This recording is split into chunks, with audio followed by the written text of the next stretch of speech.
What is up, everyone? Welcome to the Underdog Sports Podcast. I'm your host, Nolan Skian, alongside Antonio Fiore and Sal Estrina. Episode guys? 2. How are we? How are we? Not bad. I'm great. All right. So we're going to cover a little NFL, a little MLB action. We'll get to our picks at the end, towards the end. Team of Destiny, Washington Nationals. And the Team of Destiny, Washington Nationals. So where should we start? Should we start with football? Yeah, we'll recap football from last week. We'll start with football.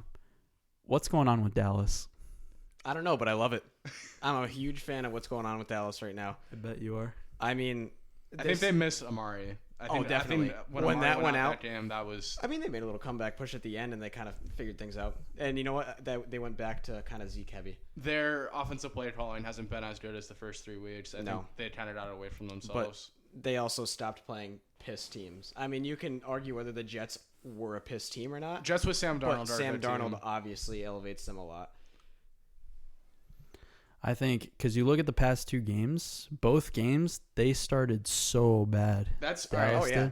did. If you want to point a finger at anyone, you point a finger at Jason Garrett, though. Jason Garrett does not have his team. Oh, of course. Did you see the players walking off the sideline? Went to go high five him, just didn't even look at him. Didn't acknowledge him. All right.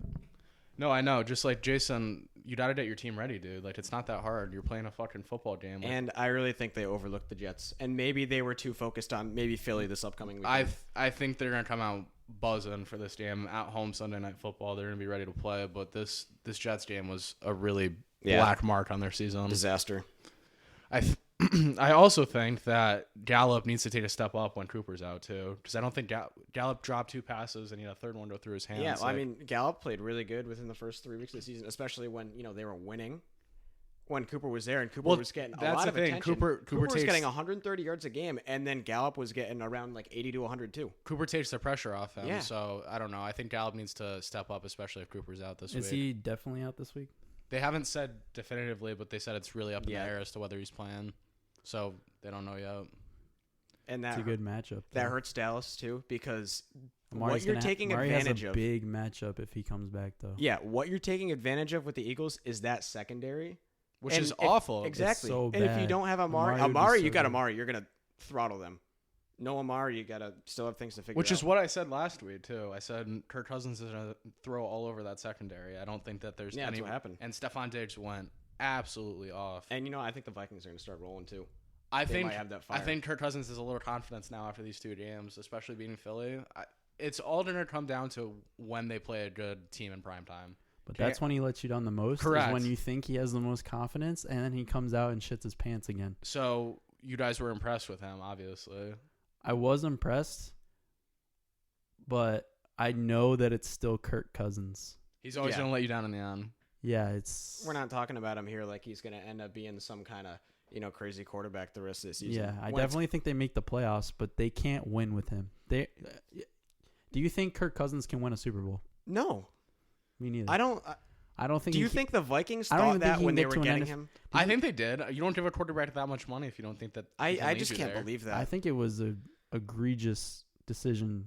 I mean, they had Case Keenum take them to an NFC Championship game. Mind you, yes, Case Keenum sucks now, but he led you to an NFC Championship game. You got to think about how much they paid Case Keenum compared to Kirk Cousins too. They were paying Case Keenum like $5 million a year compared to now they pay. Yeah, Kirk Cousins and then 30. they kicked him to the curb, and then they go and pay Kirk Cousins and they go 8-7-1. They don't It's get to the just- playoffs. And that's one of the more talented rosters in the NFL too. Oh, absolutely. We can't even. Defense is good. It's been good every year for the The past only 5 years. The only problem you could say with that team is their offensive line, and other than that, there's not really many holes. And they drafted 2 offensive linemen this year. Yeah, and so. even with like the offensive line, the offense was still good. Adam Thielen balled out the last 2 years, especially last year. And you have Stephon Diggs and Kyle Rudolph. Yep. Like, you have talent all over that roster. I mean, I don't know. I think they should be way better than they are, and if they start catching fire, I won't be surprised. Yeah, they're 4-2. They're in a decent position. It's just NFC is insanely loaded, so I wouldn't guarantee a playoff spot for them right now. Well, out of the North, you have who are your playoff teams out of the North? Probably them and Green Bay. Bears still got a shot. They still have a ridiculous defense. I wouldn't be surprised if the Bears get back. I wouldn't be surprised, but I don't know that Mitchell Trubisky is leading you to the playoffs. I think at some point he's gonna have to start throwing during the season. He's a pussy, dude. He is the boss at hyping up all the Chicago fans, and then he come out and then like 3 games in, he's like, "Oh, my pussy hurts." Yep. I just don't understand how they can. Chase Daniels comes in. I don't understand how they cannot realize how good of a quarterback either Watson or Mahomes was, and then they end up taking Trubisky over Trading him. up. That is just so egregious. Do agree. They weren't talking about that draft when it came to quarterbacks like it was some crazy quarterback draft either. But like Mahomes, but everyone was saying, watching Texas A&M because they weren't, or Texas Tech. My bad. No one was watching Texas Tech because they weren't a ranked team. They weren't like the spotlight. Mahomes was still making ridiculous throws, but his decision making was still kind of in college, and he got the NFL, and obviously that panned out. Everyone was saying that Watson was the best quarterback in that draft, though, or at least most analysts were saying that. And then out of nowhere, they just decided to take this no-name Mitchell Trubisky from North Carolina. I just, to this day, I still don't understand that. Do we want to recap? Well, what about the Lions? Because we're still talking about the NFC North. They tend to do this every few years where they kind of involve themselves in that mix. I don't think they're winning that division, but that's another team that has a roster that can make the playoffs. They obviously got pissed on by the refs last week. They got screwed on Monday night. But that's a really talented roster. They got a good receiving core. Their defense has some names on it. Kenny Galladay's really nasty, underrated. Dude. Kenny Galladay, if you throw it anywhere within 30 feet of him, he's touching it. Yeah, Marvin Jones, solid receiver too. They don't have a Kerryon Johnson. I've been a big Kerryon Johnson fan. College? I don't know why they don't use Hawkinson more. They used him week 1, and then after that, they just haven't been using him. I think he's actually a really good tight end. He can block. He can catch. Well, Matt Stafford tends to spread it out, so I don't know. I feel like if they get him more involved in the game plan, it might be a little bit more beneficial. More dynamic offense. Well, they did kick 5 field goals last week too. Yeah, so. Matt Prater was automatic, bro. In Lambeau, that's hard to do. I just that game was so one-sided called. I mean, that was weird. 2 hands to the face. Hands to the face. And then they were against Trey Flowers for whatever reason. Lazard was down at the half-yard line and they didn't review it. The refs just let them kick the extra point. It was a weird game. I think the refs knew who they wanted to win before the game. Mm-hmm. They could try to push that storyline. The Lions did cover though. Lions did cover the 3.5. So did we all take the Lions last week? We all took the Lions. Yeah. Well, I don't think you did. We all said Lions. Yeah, we all said the Lions. Like we thought the Lions were going to win. Not in your picks, though. Yeah, we didn't take them when it came to picks. Yeah, we can talk about that after. I picked them. Oh, you had them? Nolan had them in their pick 3. Yeah. In his pick 3, yeah. You took their spread? To plus 3.5. Yeah, the plus 3.5. So that was the only one who sucked with your pick 3. Yeah, 0-for-3. Yeah. I also suggested the under in Carolina and Buccaneers, and that didn't pan out well. I also suggested the over in Carolina. So yeah, I was 2-1. Who else did I have? I had the Cardinals. And you had. And I had Detroit. I think the only one I got wrong was Jacksonville. I had Atlanta -2.5. Tennessee -2 against the Broncos, and they took out their starting quarterback. Which I don't understand because it was only 16. Yeah, I had the Rams -3, and we know how that turned out. It was only 16-0. Like I get nothing's going right for your offense, but you're still in that game. Well, you got to give yourself a chance to win. And if Mariota's not moving the ball, you have a capable backup in the entire year. Mariota's just been Mariota. You have a good point. You have a good point. So just to recap, not to glow, but I did go 3-0. You did, yeah. You did go 3-0. Sal's been all over the NFL this year. I took the Jets +7, which was a winner outright. I took the Steelers +6, which was a blowout winner outright, and I took the Minnesota Vikings -3, which was also a blowout. Mm-hmm. So pretty good week from me. Should we talk about the Carolina Buccaneers game? I don't know. That game was weird. That was weird. And I know that's one of those. We talked about Jameis Winston last week. One week he looks like an amazing quarterback, and then the next week he shits his pants. 5 interceptions. Yep. But he threw for 400 yards. How do you throw for 400 yards and have 5 interceptions? How many times did he throw the ball? Because you're Jameis Winston. How many times did they have him throw? I have no idea. Probably 40, 50 I would say times. at least 50. Oh, it had to be 50 plus, but I don't know if it got to that 60 number or not. I've come to realize that Mike Evans is not even that talented. I mean, not like he had not that talented, drop at but the end of the half. He just loves dropping balls. He had that 50-yard pass that he dropped. Whatever, more to Chris Godwin. That makes me happy. Chris Godwin is maybe the best receiver I've ever seen. He's just so talented, and Jameis just wants to throw it to him every time. He's just the fantasy lord, apparently. Oh, yeah. Number one receiver in fantasy. Christian McCaffrey is also the fantasy lord. Continued his MVP ballot. What do you have, that 15 or 16-yard catch from Kyle Allen? Yeah. Oh, yeah, where he broke like 3 guys' ankles. Wow. Oh, that was and nuts. He stiff-armed the guy and then spun. And then that was amazing. That was a good play. That was definitely the highlight from that game. Oh, yeah. I think another game that I wanted to talk about was the Cardinals and Falcons. Falcons fucking blow. So here's my question for you guys. Are the Cardinals good or are the Falcons just that bad? Falcons are that bad. The Falcons are terrible. They have no one on defense that is doing anything right now. I just wanted to see. It was the same thing last year, though. Their defense was just a pile last year. And it really sucks for that offense, too, because Matt Ryan played a really good game. He threw 4 touchdowns. And the defense wasn't giving them anything. They came back. They were down, what? I want to say, like, 17-3, 17-10. It was something like that. They scored the first possession, and then they went down, like, 17-3 or you're something like that. But they have no cohesion on that team. It's, all right, 1 week, like, the defense will have 2 turnovers, and then Matt Ryan throws a pick in the red zone. Or then it's Julio will make a big play, but then fumble or something. Like, Dan Quinn's on the hot seat for sure. I think if he loses this week, then I don't think he's gone. I don't think he's gone because he's playing the Rams, but I think he has a very short leash if he loses this week. I think this is a huge week for Atlanta. They need to win this week. I don't know if the Falcons are that kind of organization, though, where they're just going to let their coach go in the middle of the season. What has he shown you since the Super Bowl loss that he's been a good coach? Yeah, they went to the playoffs the year after that, and that's kind of it, but still. I think they lost in the wild card game, right? Yeah, they lost to the Eagles, but not the Eagles. Yes, they did lose to the Eagles, but you go 1-6 even with that new head coach. If they do decide to get rid of Dan Quinn, what are you getting with that new head coach? You really think you're going to run the table with that? I don't think it's about winning or losing. I think it's about setting the culture, and I think Dan Quinn right now has kind of like lost the locker room a little bit. Like what they did last year. What was their record? 5-11, 6-10, something like that. Like, I don't know. They kind of look like a helpless team at this point. So, do you think they wait till the end of the season to fire him, or do they fire him? It depends how bad they keep doing. I think if they lose another 2 or 3 games in a row and they're like 1-8, I think they might fire him. That would be crazy. If they get hot and they're not making the playoffs, though. God, but if they get hot, maybe go 8-8 or something like that. Maybe they still give Quinn another chance. I would still doubt it, though. The Vegas odds have him as the first coach being fired. He's the favorite right now. Seriously, I think he's like plus 200.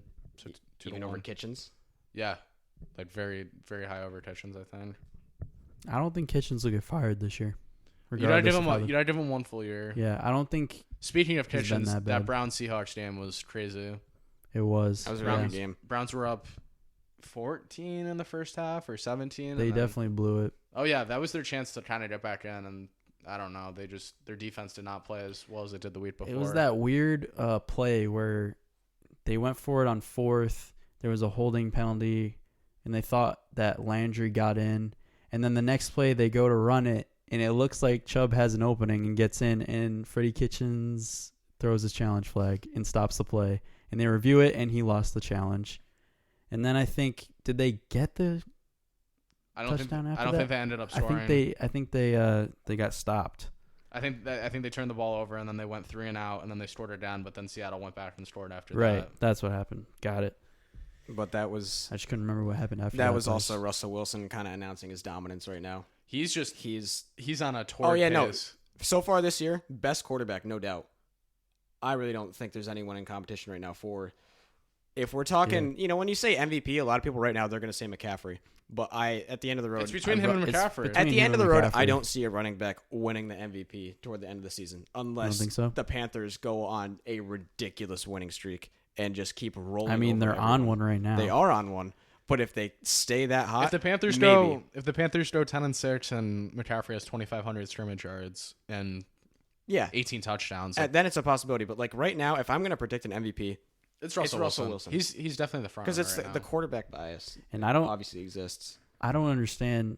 Cam Newton can't throw a football. He's out for the rest of the year. No, so they said this week he was being reevaluated, but he might come back. You can't take Kyle. No, they better not start him once he comes back. Kyle Allen's going. They got all the confidence with him. Not a good move. Not a good move. I agree. I don't think you can put him back in. He can't throw. And Kyle Allen hasn't lost as a starter. No. What do you think? Okay, say what you're saying is true, where Carolina goes 10-6, whatever, maybe makes the playoffs, maybe doesn't. Do they get rid of Cam? You have to. Yeah. And they stick with Kyle Allen?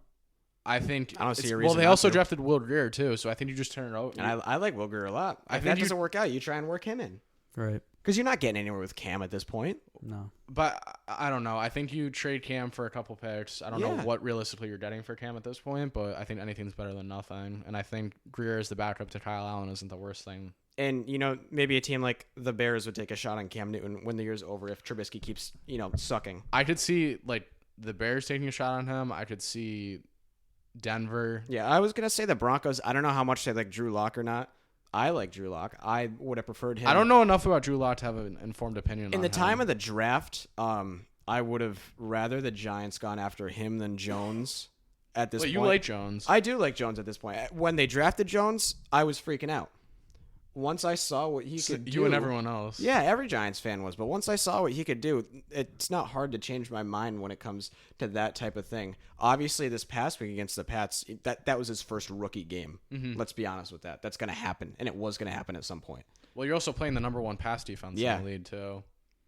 That was a crazy game. At first I thought that the Giants were going to win after that Tate touchdown. It made it 14-7, and then the fumble return when it was tied. I was like, I don't know if I ever. The Giants. I don't know. The Giants just love keeping it close to. Yeah, when they play the they kind of just ran out of gas at the end, but.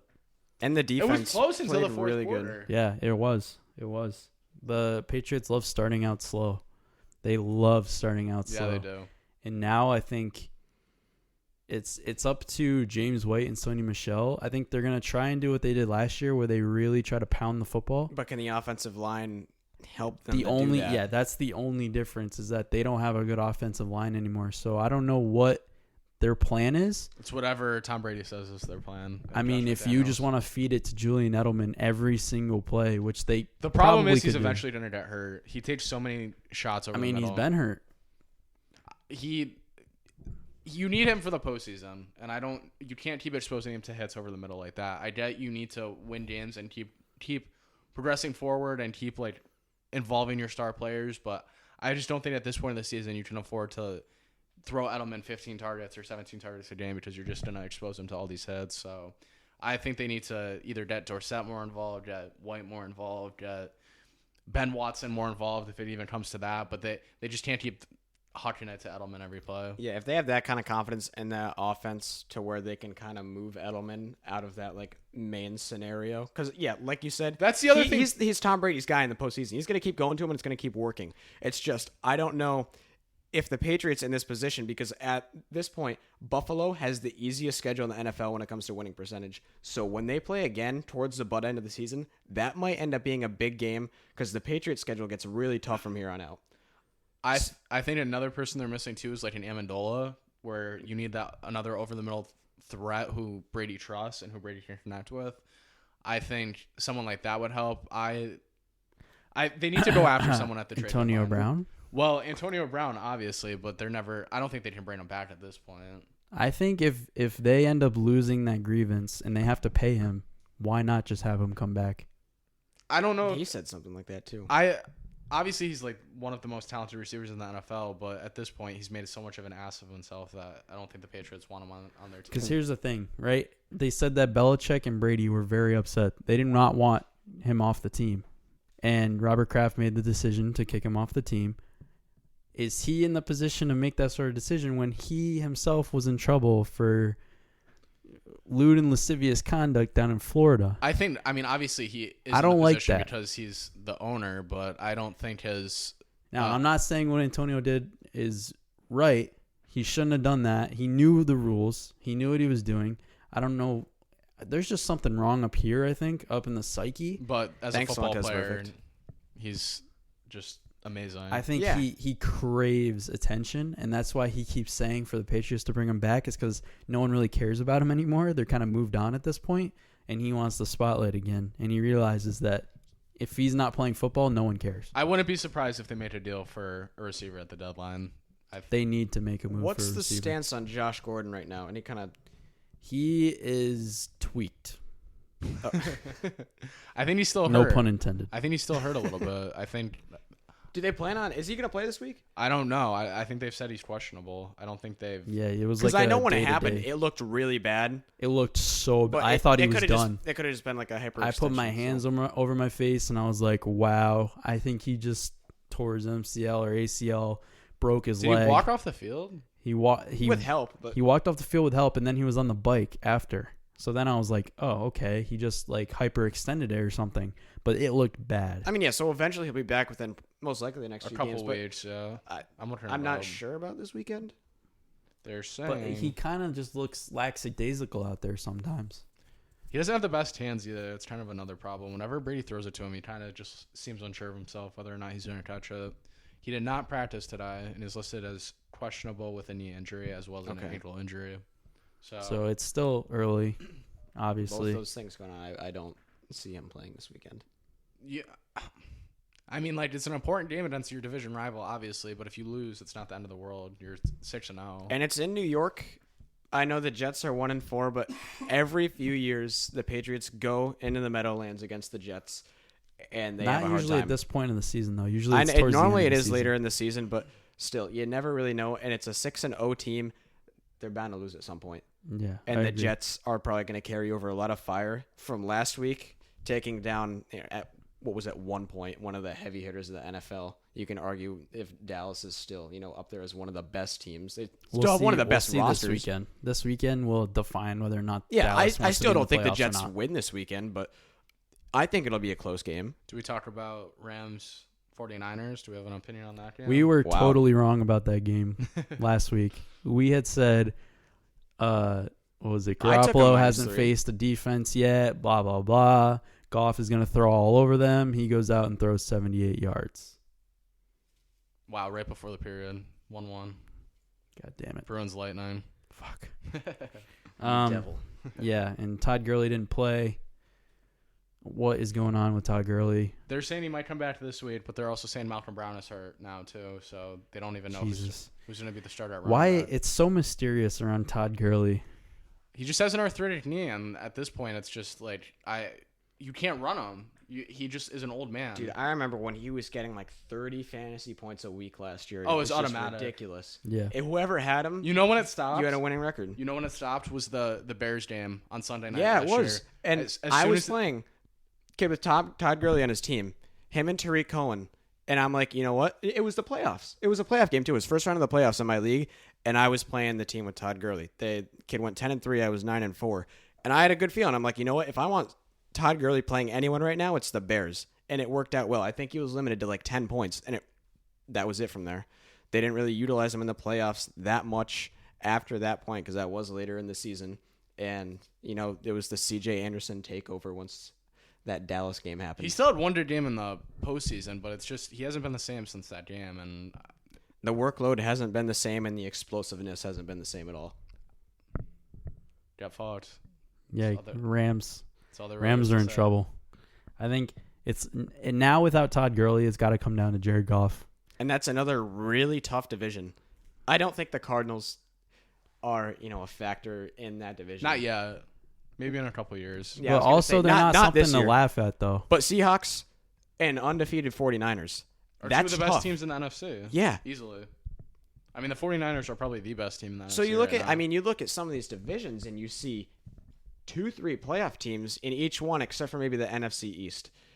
And you look at that and you're like, Vikings might not get in. They could go 10-6. Rams might not get in. They could be around that 10-6 area, maybe a little higher if they get hot at one point in the season. They could be 9-7. Panthers might not get in. It just all depends on how it shakes out. It could you think Seattle's a lock? You think and if Seattle has a few rough weeks, San Francisco's a lock, Green Bay is probably a lock, and New Orleans is a lock at this point. And then whoever comes out of the NFC East, so that leaves one spot for 5 or 6 teams fighting for it. It'll be interesting to see. It's funny you mentioned the Saints. It'll be funny to see when Drew Brees comes back. Do they miss a step? Probably not. I don't think so. I mean, do you even go over the decision to maybe keep Teddy Drew in? Brees is the starter. That's a starter. That's no doubt. You have to. I do agree. But back to, I have a hard time saying Seattle could be a postseason lock because if any of these teams, are they 5-1? They're 5-1. But if any of these teams get slow at some point in this season, it could be Seattle. What, to win that division? No, are you saying that would be slow? Oh yeah, if they have a rough few weeks in the season in this NFC and in that division, that can set you back because you got the Rams right behind you, and if you're in a wild card race, you have teams like the Vikings and Panthers involved, and the Bears are in that mix too. Definitely. Possibly Dallas and Philly. Was there another game we were recapping? That's all I had. I don't know. Is there anything you guys want to talk about regarding last Sunday? There was the Monday night screw job, and then who played Sunday night? That Steelers, was Steelers and Chargers was the worst. I will say, there's one thing I do want to say about that game. The most visually appealing game of all time. The powder blue on the Chargers and the road uniforms from the Steelers. The mix of colors. That was great. I mean, I don't think I turned that game on until the third quarter because Yankees and Astros were on. That had all of my attention. So I didn't really see much of that Steelers game. Who do we like tonight in KC Denver? That's an interesting one for a couple reasons. If we're just talking about outright winner, I think Kansas City still wins. We all are going to think Kansas City. Yeah. Everyone thinks Kansas City. Well, all right. For context, is Denver the best bad team in the league? But probably Denver, if they surprise and shock the world and Joe Flacco turns vintage Joe Flacco. Vintage Joe Flacco. Going deep down the field. Is this the playoffs? That's what? Vintage Joe Flacco. Vintage Joe Flacco, even in the regular season a few years ago, wasn't anything to bow your head at. You're right, but he was throwing against. It was good enough. He was throwing all over defenses in some games, and Sutton is a very good wide receiver. Oh yeah, I have belief in Sutton. I think he's very talented. And we all know that the Chiefs' defense is. Oh yeah, they're nothing. They're a bunch of sticks out there. Right. So I'm just saying there's potential for the Broncos. I think Denver. I think the over/under for that game is also 49. And Kansas City is only favored by 3.5. Yeah, I think it's 3. It's a flat 3 right now. I think this game ends up both teams like around the 20s, because Denver at home, that's no easy task. Yeah, I would take the under. I would also take the under. I don't know what's the weather in Denver right now. It could be snowing. It could be a blizzard right now. Let's see. Anyway, I would say my pick is definitely KC. I think at this point in the season they need to bounce back, so I would take KC -3. I'd also 4-3 would be some big trouble at this point because that almost really separates you a lot from getting that 1 seed. We'll go to Sunday at 1:00. I don't know what the most intriguing game for you guys is. I like the Raiders to beat the Packers Sunday. The Raiders. I like them to cover. I don't like them to beat them. I think the Raiders take it outright. I think they have a little swagger after that London victory. To beat who? Who is it? Packers. Interesting. Is that in Oakland? It's in Green Bay. That's it, Lambeau. That's why I wouldn't take them as an outright Interesting. Winner. I'll be talking about them later in a different segment, but it's a little just. We'll get to our picks at the end. It is. Stay tuned. Weather in Denver is not that bad right now. It's 74 degrees. It's 74 degrees in Denver right now. What the fuck? That's warmer than here. What the fuck? It was snowing there. It was snowing last week. It was snowing last week. KC is winning that game by more than 3. That's my pick. Jesus, it's 74 degrees. Back to our Rams discussion. Rams -3 in Atlanta. Rams -3 in Atlanta. Without Todd Gurley. I was going to say Todd Gurley's questionable. I was going to say both teams are in desperation mode at this point, but I mean 1-5 Atlanta. Come on, 1-5 in the NFC. What are you doing at this point? You're taking Atlanta? No. I don't know. That's a really tough game. That's not a game that I would bet. Big grunt. I think the Rams win that game. I would not put American currency on that, but if I had to, I would put it on the Falcons. It's legal U.S. tender. Yeah, Atlanta's defense is atrocious. Bunch of garbage bags. I think you're going to see a desperate Atlanta team come out, and keep it close. As not good as I think Atlanta is, I think Dan Quinn knows he's probably playing for his job either this week or next week, and I think they're going to come out firing, especially at home. Ooh. And I think the Rams are very overrated. Funny thing, we mentioned the Rams. We haven't talked about Jalen Ramsey. Do they plan on playing him? I think you have to. I think they said that he could pass the physical and be able to play on Sunday. You traded Marcus Peters away. I think you have to play Ramsey at this point. And Akeem Talib's hurt. So no choice. This could be one of those games where Matt Ryan throws 4 interceptions. It could be, but it could be another 4-touchdown game. That's just what Matt Ryan does. That is the Matt Ryan He's experience. like Jameis Winston. But if Ramsey's going all out, and we've seen how he can elevate a defense. How well does he know the defense? Well, all right. I guess it's just going to be play man on Julio, and that's it. I mean, that is double him over the top. You don't even need to double him. Jalen will just take him out of the game. I mean, not take him out of the game. Take him out. I mean, He we're has- talking that's about the best receiver in football. I know. here. I was going to say that's a strong. Did he statement. play last week? Jalen? No, he hasn't been playing. He hasn't been playing, right? So, I mean, he hasn't played in a while. Back injury. Yeah, or he was sick, remember? Yeah, okay. I still think Atlanta in that game. All right. I'm going to take think Rams they'll in that game. Yeah. We got Vikings -2 on the road against Detroit. I like the Detroit in that Vikings. game. I like Detroit in that game. I think the Vikings are about to get really hot, and they do have a lot of confidence at this point, and that also includes. I'm sick of the Kirk Cousins train, and I think he disappoints. I'm not on the Kirk Cousins train. I'm just. Yeah? I'm saying that You're team's not? going to get hot. I'm not a fan of Kirk Cousins at all. So, but I he's am a the main fan. reason why they would be getting hot. That team goes as Kirk Cousins goes. That's a true statement. If they can. Because here's the thing: if the defense Go plays back to pounding the unbelievable, ball you with still Dalvin. need Kirk Cousins to You can do throw. that against bad teams. So I don't think the Lions are that bad. Well, of a the team. Lions don't have a bad defense. He's going to have to make throws. Dalvin Cook might have a monster game.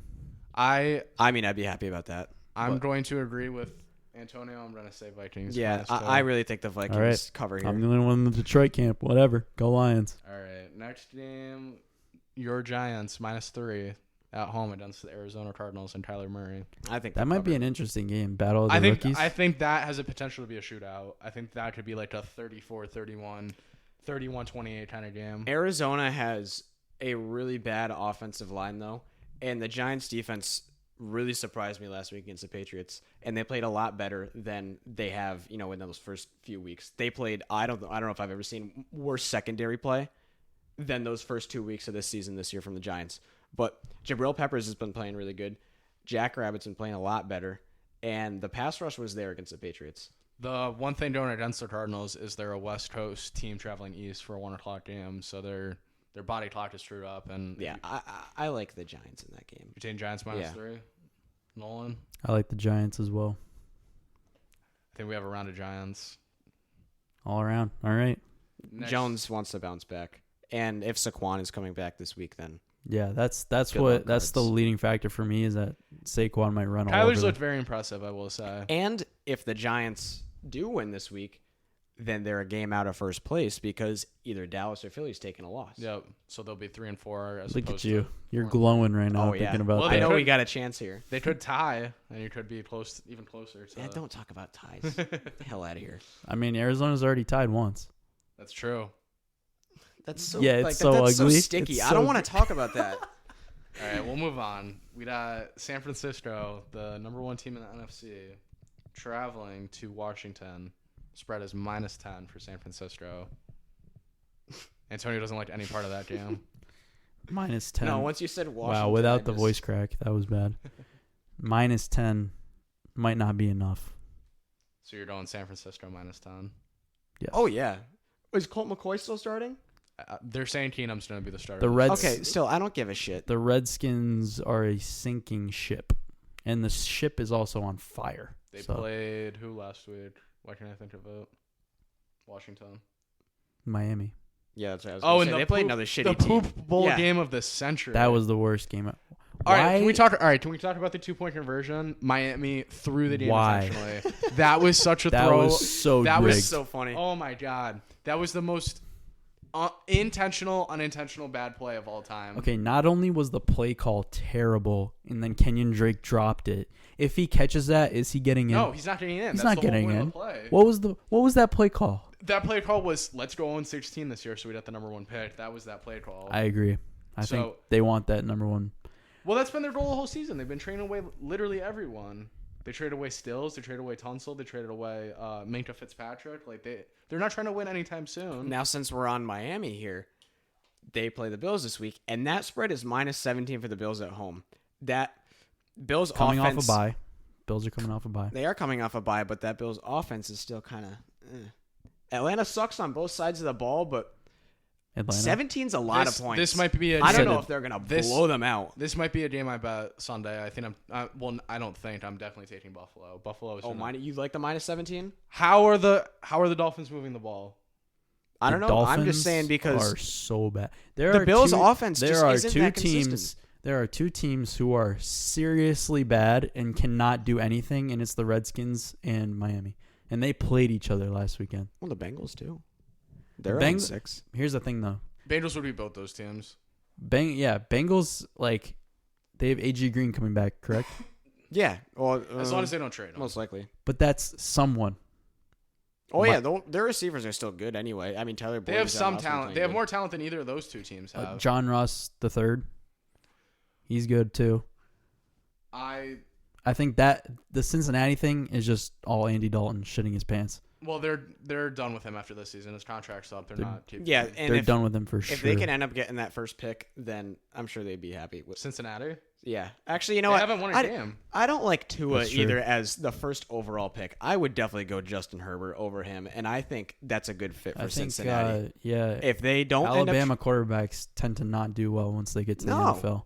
It's all a matter of scouting. You never know until like the combine, until they start really. I mean, like obviously college tape is important, but their hand size, their ability to throw it in a tight space. Yeah, and Colin Cowherd talked about it the other day where quarterbacks reaching their ceiling in college, like he thinks that if you play 1 year in college and come to the NFL, you have potential to grow. And if you play 3-4 years in college and then come, you've kind of hit your ceiling. Colin Cowherd's also an idiot, though. I like Colin Cowherd. Oh, some of the stuff he says. You hate Colin Cowherd? I love Colin Cowherd, but he made some idiotic points. That one I don't agree with at all because I think most of it is geared towards Baker, and he hates Baker. He hates Baker, but at the same time, this year he's making good points about Baker. Because here's the thing: he's not one to just shy away from Baker's talent. Like he realizes that Baker has talent. He's just a front runner. Baker's the ultimate front runner. He's the ultimate target right now, I think, in Cleveland. Well, when you're constantly doing ads and talking about the Browns and how they're going to win the Super Bowl, like other teams aren't going to like that, obviously.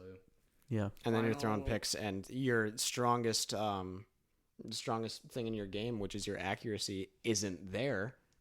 Say the probability of him throwing a interception every throw is like something 5%, which is very high. And that, like last year, he was making all these tight throws and was really impressive with his accuracy. And even like, Colin Cowherd was saying, he's not going to be a bust because he's too accurate. This year, the accuracy went out the window. Final 1:00 game before we get to the best one of the day. Jacksonville -4. Jacksonville -4 at Cincinnati. I wouldn't be surprised if Cincinnati comes out and wins this game this week. That is also picks for later. Preview. Stay tuned for our picks at the end. I like that. I don't know. What else? Is there any other really good games? Indy -1 at home against Houston. Indy -1 against Houston. Wow, that's interesting. You like Houston? I like Houston. I like Indy in that game. T.Y. Hilton is a monster if you go back career against Houston. Every game he plays against Houston, he scores and has 100 yards. So I think if you have T.Y. in your lead, you're going to have a good day. T.Y. going to lock down that whole Houston offense? I think so. You think T.Y. is going to lock down the Houston offense? Lock down Houston offense? Yes. T.Y. Hilton? T.Y. Hilton's going to defend against Houston? I don't think T.Y. Hilton is a defender as far as I remember. Yeah, well, what are you talking about? What are you talking about? I'm talking about Houston's offense. Oh, sorry. They've been on fire the past 2 weeks. Don't yell at me. I'm still confused about your question. No, he's saying because you're talking so making high an ironic statement right here, and he's I'm saying T.Y.'s not playing defense against DeAndre Hopkins, Will Fuller, and Deshaun Watson. Are you saying Indianapolis has a bad defense? Because that's not true either. No, that is not true. But that's your center point there. But he's saying that the Houston's offense is. I mean, you've been on the DeAndre Hopkins train for a while. I have been, and he's been really disappointing this year, but he's going to have a breakout game at some point. We also said this last week, too, though. We did, and he didn't have that breakout game, but they still won. I'm not saying DeAndre Hopkins is a bad receiver at all. I just think Indy at home, I don't know how you don't take them. I think they've been playing amazing. They just beat the Chiefs. They had a week to prepare for Houston. I don't know. And the Lions -1? That's not a game I'm betting. So they're telling you something. I would probably bet Indy. I like Indy, too. I think that they are just a monster right now. Their offensive line is buzzing. They're making the playoffs. Indy will make the playoffs. I think there's a very good chance of that happening. It wouldn't be a surprising thing. It's going to come down to them and Houston for the division. I think Houston ends up winning that division, not easily. I mean, this is a big game for that too. A couple games separated from Indy. I'd give Houston around 11-5, 12-4 range. Damn, you're really on the. You're like sipping the Houston Kool-Aid. Oh, I am. What's Houston's record right now? 4-2. 4-2. Indy's 3-2. And they do have the Patriots coming up. If I have to pinpoint them at a record right now, I would say they finish at 11-5. So, do you think they beat the Patriots a couple weeks from Houston? now? Yes. Are they going back? I think it's in Fox. No, it might be in Houston. Last time they played, I know they played in Foxborough. I don't know if those are the two divisions that are playing each other in the AFC this year or not. It's in Houston. That is in Houston? Yeah. Okay. So do you think they win that game? We can talk about that when we get there. All right. We got the Chargers +2 going to Tennessee with Mr. Tannehill as the quarterback. What happened to the Chargers? They fell apart. The Chargers. Well, Derwin James got hurt, which is a huge part of their defense. Mike Pouncey got hurt, which is a huge part of their offensive line. Huge. I think Melvin Gordon really coming back screwed up that whole team. Because now they can't decide. They can't make up their Austin mind. Eckler played very well the first 4 or 5 weeks, right. And then they throw Gordon in, and he gets 2 yards of carry. So. I think they have to choose over who they're going to give all the carries to, because splitting. Well, the right answer is Eckler, but they're paying Melvin Gordon to be the guy, so that's kind of where they're at. Here's the thing, and if they think like that, give him 30 carries. Yeah, don't give him 10. Don't give him 10. See what he does. And if he doesn't do shit, don't get him involved Eckler. in the passing game. Leave that to Eckler. Oh, yeah. Do what the Patriots do with James White and Sony Michel. I was going to say, we've seen that with many other great teams in the NFL before. Because they have Melvin the power Gordon is guy, not good and they got the receiving guy. at the receiving game. No. Melvin Gordon is a better than average receiver, but when you have Austin Eckler on your team, He's a downhill runner. Yeah. And Austin Eckler is very versatile. You can have him run out of the backfield. You can have him go out, do a wheel route, on third down, third and short situations. Screen passes. And Phillip Rivers might be on his way down. Oh, yeah. You hate to see it, but I don't want to admit it because I like Phillip Rivers. He had that last year. Could have been his last great year, and he had a very good year. I think that the playoff structure kind of fucked him. They went 12-4, and they had to go on the road and play in Baltimore. When Kansas City's in your division, that sucks. Yeah, it's terrible. What do we think about Tannehill taking over for Mariota? I hate it. Indifferent? Nothing? I mean, they're both pretty average quarterbacks. I don't know if it's going to make that much of a difference. I think what's wrong with Mariota is he's kind of had too many people switched in and out where he can't get set with one offense. I think he's really afraid to make mistakes, too. It's just been, constant Alex in and Smith out. had the same thing. Exactly. Alex Smith, his first 5 or 6 years, he had offensive I was gonna bring right up Alex Smith. And I think that's check down. A significant part of why he's not performing the way they want him to. I don't think Tannehill's the answer. I think he's the answer in the short term if you don't want to go with Mariota. Yeah, I don't think either of them are really the answer right now. But I think they have to draft a quarterback this year. That's obvious. I mean, you can't keep going with to this be team. Mariota's backup, or they can't keep playing Mariota. I think they've come to the realization that that's not their quarterback. He showed his flashes his first 2 years, but since then, what? I mean, the and past 3 years, have been 9-7, 9-7, 9-7, and this year's looking like going to be worse. But that's almost in spite of him. That's not because of him. You could say. Oh yeah, I know. I'm saying that's a decently run team with good coaching, and they always have a solid defense. Look at their turnover differential. It's one of the best in the NFL right now. They just don't capitalize because Mariota can't have the offense move the ball. Mm-hmm. And it's predictable because they have Derrick Henry. They're like, yeah, are we going to throw a 3-yard pass or are we going to run with Derrick Henry? It's short plays anyway, so it's just easy for the defense to stack up on. I think it's the same with the Melvin Gordon thing. You have to just give him 30 carries. Yeah. Have the offense be relied on. Run through a Derrick Henry instead of Tannehill or Mariota. Because we saw what happens when you do run that offense through Derrick Henry last year. He's a machine. Yeah. And I think part of it is it's hard to just pound the ball when you're down 14-0, and you kind of have to throw at that point. But yeah, in the beginning of the game when you're trying to controlling the possession is essential. Again, part of the reason why they're down 14-0 is because Mariota can't complete a pass to save his life. Yeah. So I think it's important to get to a good start because you're right. You have a good defense with one of the best turnover differentials. You're able to control the ball more. So why not just run it through Derrick Henry? Great 425 game. The Bears at home started at 3, but minus 3.5 now against the Saints. Yeah. That's surprising to me. Very surprising. Because is Trubisky back? Trubisky is bad playing in this game. So that's probably why. If Chase Daniels is playing, are they minus 3.5? They're probably like a pick, honestly. I think Trubisky's worth a couple points. Teddy Bridgewater is not covered a game as the starter. He's covered every game that he's been the starter for. So 4 games. And he's been consistently getting better every game. He has been every week. And they've been he's been making bigger throws now too. At first, when he first came in, it was just all checkdowns. Yeah, a little dink and dunk, but he's starting to get the ball downfield more. He's not, airing it out for. This is, obviously Teddy's not going to be the quarterback in the playoffs, but this is like a huge test for Teddy to see how he is against like a and this might open up the opportunity for a starting job somewhere else down the line. Like we talked about the other teams before that need a quarterback. We were talking about where Cam Newton could go. At this point, I think he wants to stay in New Orleans. I think he loves it there. Honestly, I could see him resigning. And then if Drew Brees they did pay him a lot more than every other backup. Because they wanted him there in case this happened. And I swear they're psychics over there in New Orleans because they saw this coming. And they were like, you know what? Drew Brees is getting older. We want a solid backup just in case something happens to Drew Brees. It did happen to Drew Brees. And look at where they are now. They're undefeated. That's a really good point. Bridgewater. What if Drew does retire within the next 2 years and Teddy is still there? You play Teddy. If I'm a Saints fan, I'm really excited.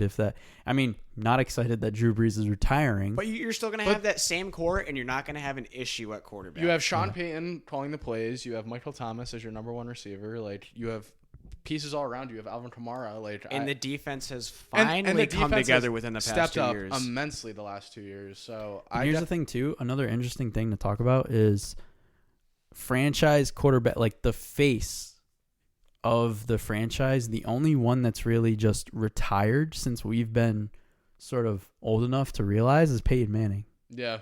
But Peyton Manning was the face of the Colts, not Denver. He was not he was the face of Denver. He won him a Super Bowl. They went to 2 Super Bowls if I'm not mistaken, right? But when you think Denver Broncos, you still think John Elway.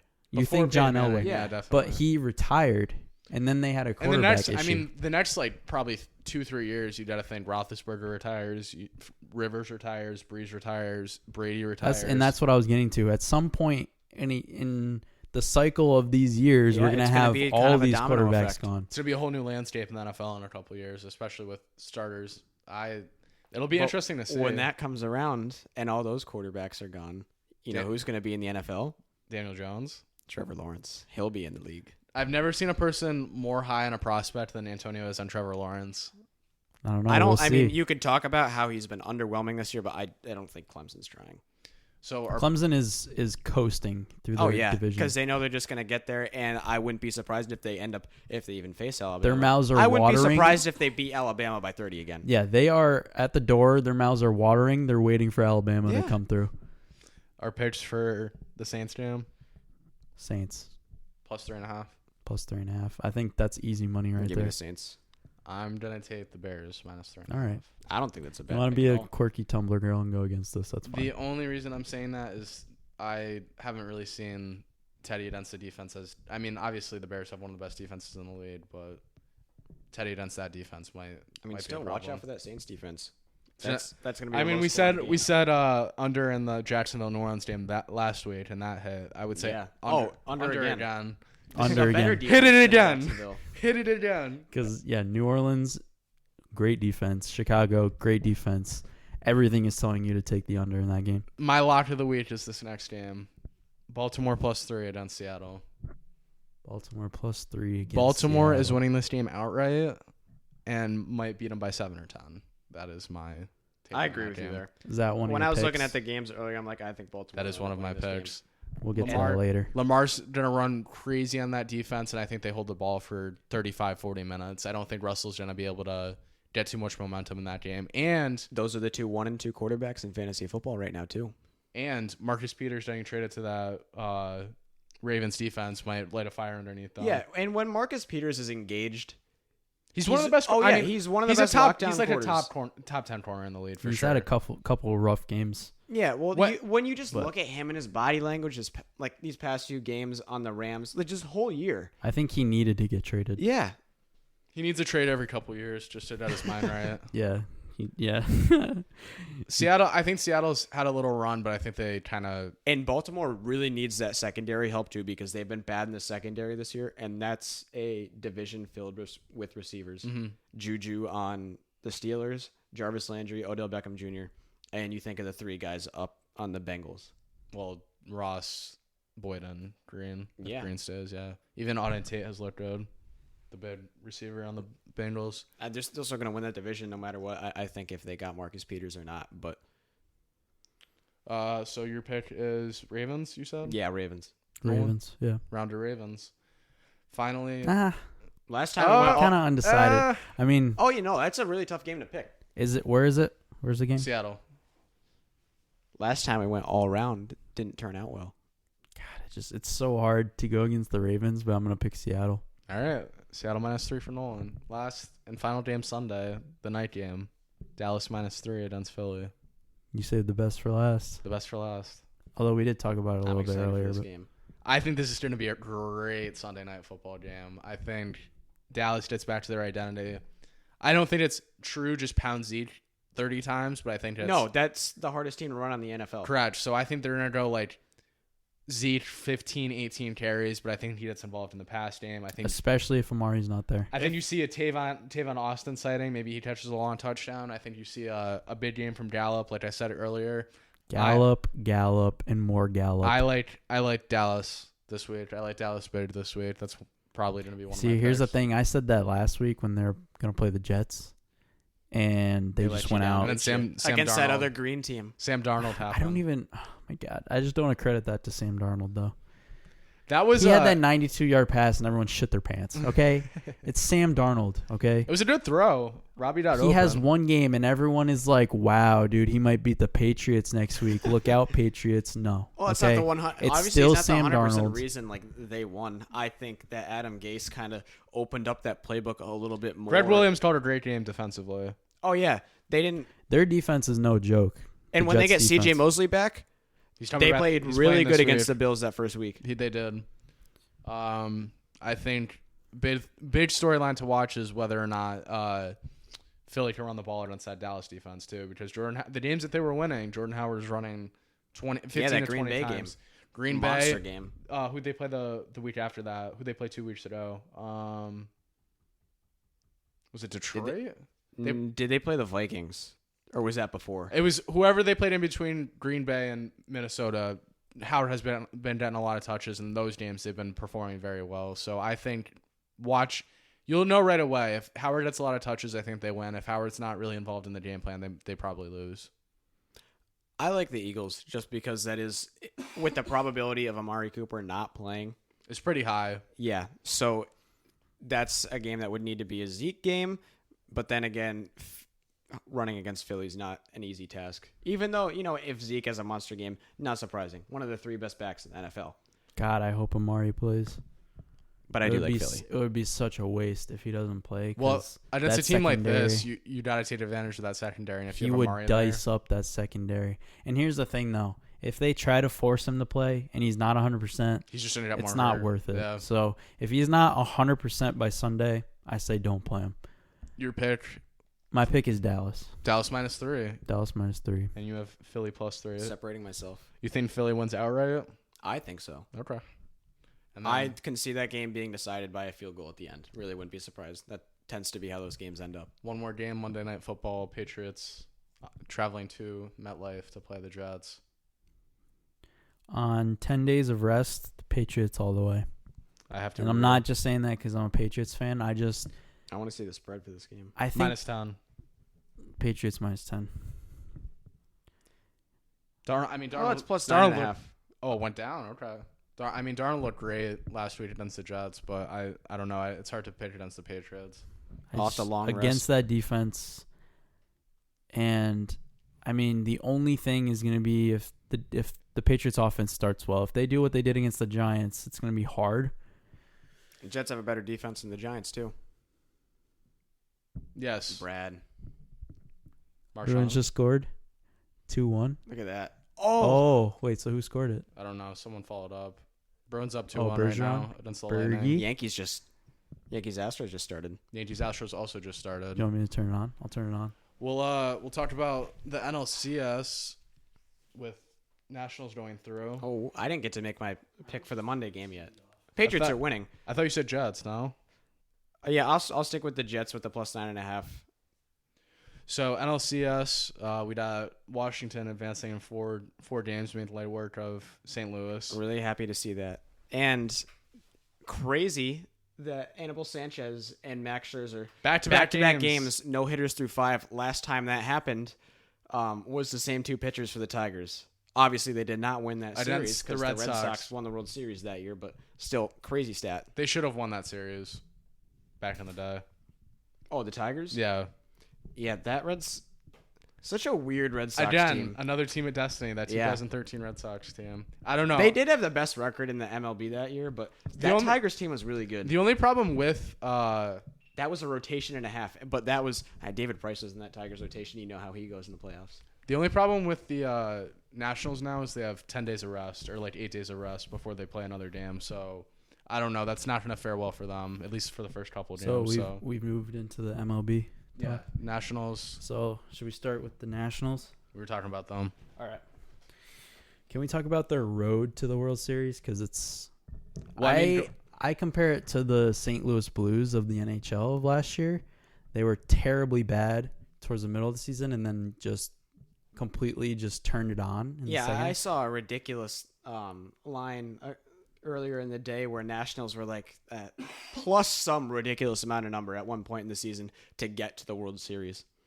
And probably they were like third or fourth in that division because Philly started off really good and they kind of kept cruising along for a little bit until they fell off. They were like 19-31 at some point. Yeah, the Nationals tied up that division at one point too. I remember, I think late August they had a series against the Braves where they swept them, and that whole thing was tied. And then Braves obviously got hot after that and kind of pulled away, but it's just been seeing them. It's been a gradual increase since the beginning of the year. They were kind of down in the dumps at the beginning, then they slowly worked their way up through the division, and then they finally got atop the division. They got second, but they worked their way up at least to a playoff spot. Get to that play-in game, go down. Were they down 3-0 against Milwaukee? Yep, 3. So I have some stats. Through 50 games, they were 19-31. Yep. Yikes. Rest of the season, they were 74-38. They're the first team to win 2 3-run comebacks in elimination games in a single postseason. Team of destiny. Against the Dodgers and against Brewers. The Brewers. Sorry. I was drawing a blank. So, obviously, getting through the Brewers was a huge game, coming back from 3 runs. And the fact that they just rolled over the Cardinals was very surprising. I know we kind of were joking about it. Did we think it would actually happen? No, because the Cardinals always tend to do good in those situations, even though the Nationals had the better record. When the Cardinals get there, they've proven they can get past that. Even down 2-0, I still thought the Cardinals were going to make a series of that. I thought it could have been 4-2. From the beginning, I thought that series, no matter who was the winner, was going to go 6 games. I thought they were going to come back in the game 3. I thought the Cardinals were going to come back. I'm happy they didn't. I'm really happy the Nationals made it. I've been a fan of them ever since they had all those guys come up. But they just didn't get it done the past few years, and Bryce leaving, maybe that just carries away a little bit of the pitching played a huge part in it. So the starters for the NLCS for the Nationals, 26 2/3 innings, 5 runs allowed, 4 earned runs, 40 strikeouts, and a 1.35 ERA, and they never trailed in all 4 games. That's nuts. Talk about a good time for your pitching. You had exactly. Anibal game 1, Scherzer game 2, Corbin the last game pitched very well. And that's what the postseason's about, man. Who's got the hot pitchers? Right.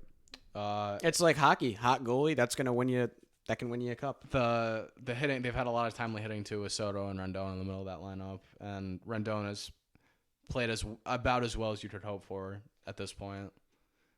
Moving over to the ALCS, got your Yankees, which we're watching right now.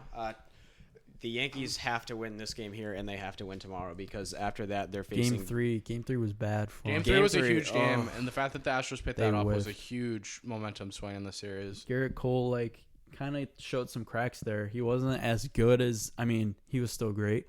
Not as good as he has been. You had to get him in the first inning. That was the key to that game.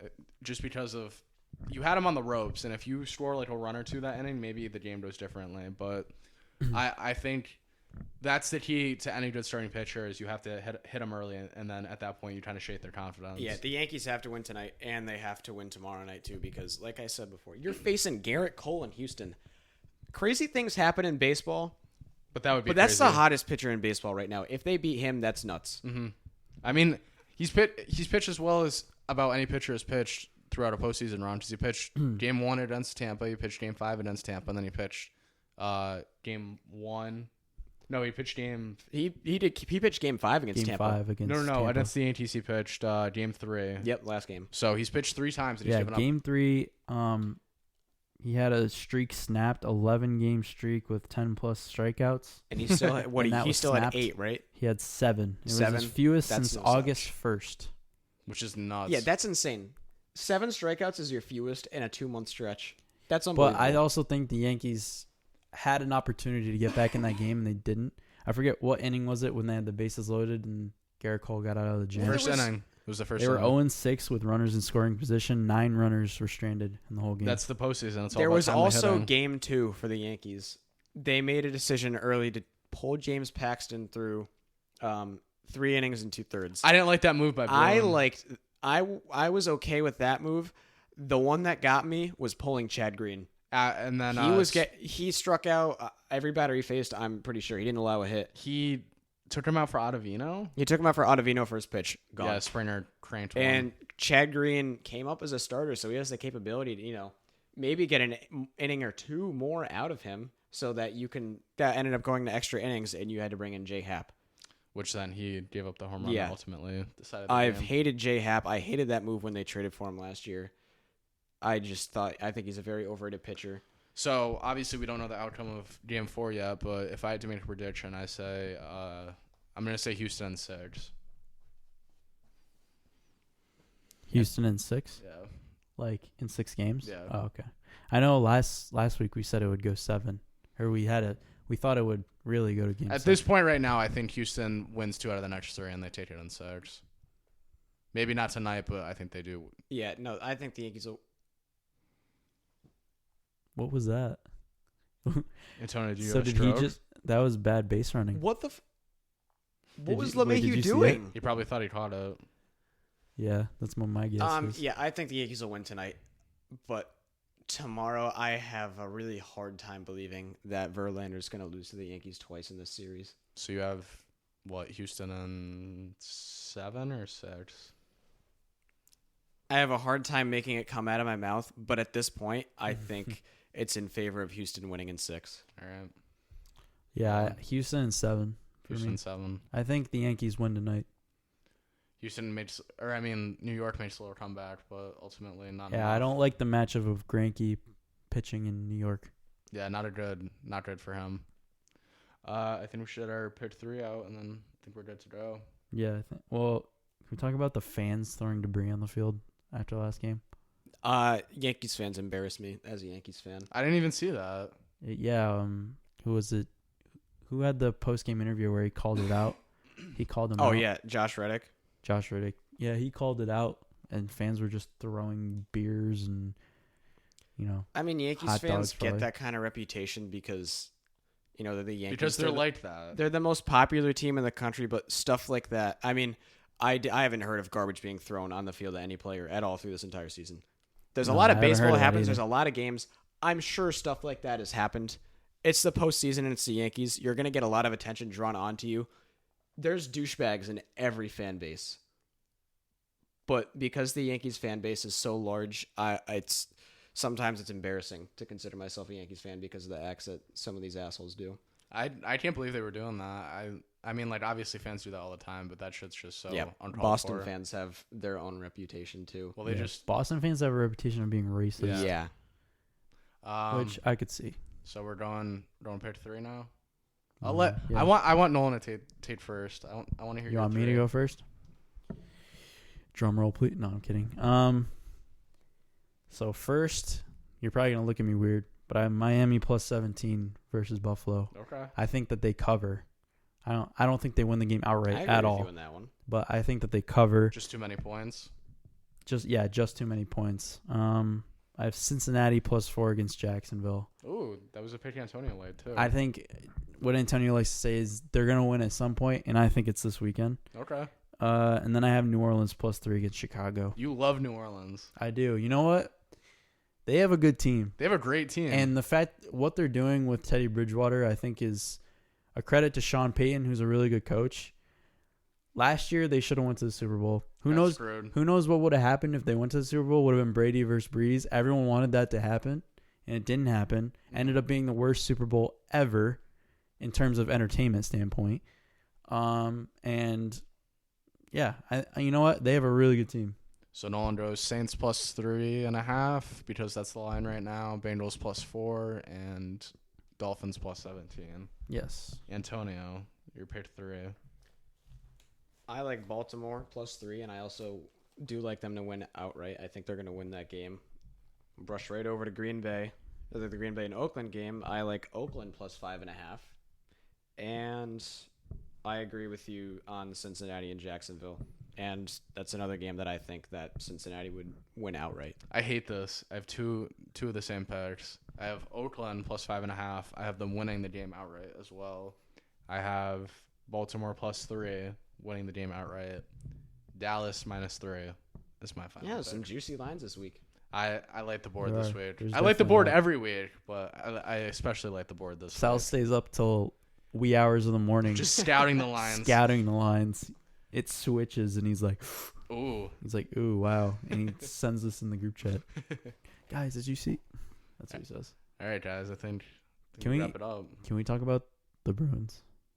What They're about winning the right Bruins? now. I mean, it's 2-1 2-1. Bruins. They're winning right now. Tampa Bay's off to a slow start, and Stamkos kind of lit a fire under his team, and they've been playing well since. Pasternak 4 goals. is 4 lighting goals the the other day. lamp. He had a Mhm. game tonight. He did score tonight. He did score tonight. Had 4 the other night. Mr. Lestrina took the Lightning in a bet, though. I did. I mean, Still a lot of it's a game good. left. It's a good. What was the? What They were were the plus odds? money, plus 110. Plus 1. That's a good bet. That's a solid bet. Betting on your own team. It's hard to bet against my own team, but I really felt like the Lightning were winning this game. Yeah, you got to look at it objectively. The one team I will not bet against. I congratulate you for that. That's bold. The one team I won't bet against is the Patriots, though. I'm too much of a diehard Patriots fan to bet against them. But you did make a lot of money on the Bruins in the playoffs. I bet the Bruins every fucking game in the playoffs, and they just kept winning. It was amazing.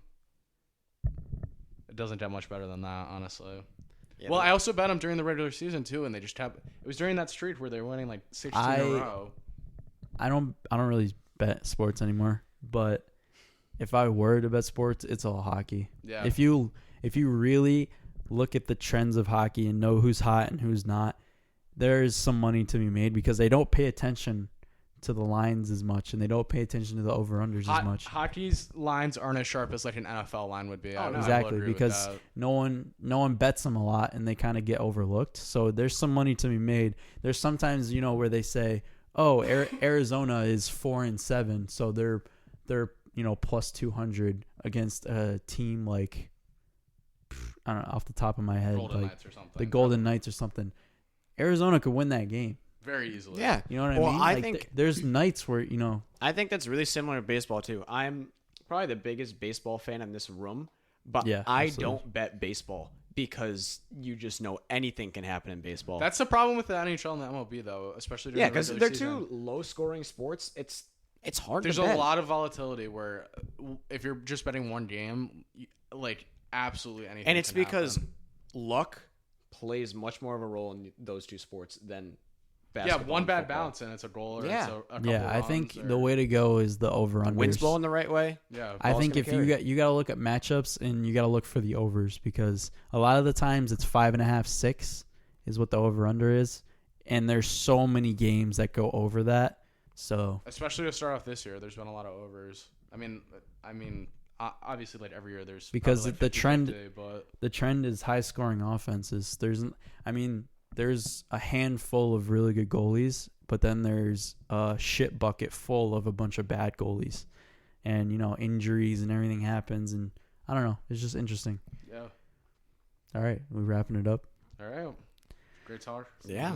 I like that Underdog Sportscast episode 2. Join us on what we're gonna do Monday night. Yeah, so Tuesday will probably be episode 3.